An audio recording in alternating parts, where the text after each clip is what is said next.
Gary, before you go on to the new business, Kevin went right from the life safety without taking a breath to the next one. Okay. Can you tell us what you expect the plan will be to do? Let's assume it's $2 million in life safety as far as planning it, you know, architects, contractors, and when the work will be done.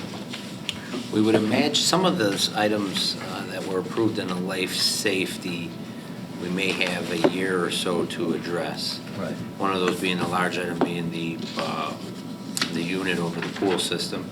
So we want to try to maximize how many, if we can get another year or so out of that before we need to replace that. So the immediate fixes would be probably this summer would just be focused on, there should be no roofs that need to be done.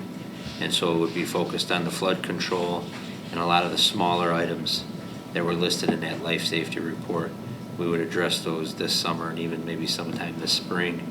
With spring break, was just bringing in different subcontractors to do some of that work. I don't think it's as big of a project as like building new tennis courts or building, the stadium or the gym or, $3 million in roofs.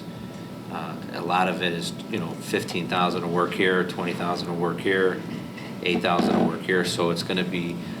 Joel has a rough draft of a plan that Scott and I are going to go through next week. And then we would bring in the facilities council before the first of the year just to kind of rough out a plan and then start looking at this second semester, how we can start marking items off and getting things addressed.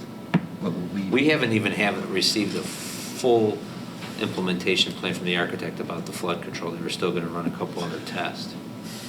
So we don't have necessarily a plan on how we're addressing that. Okay, thank you.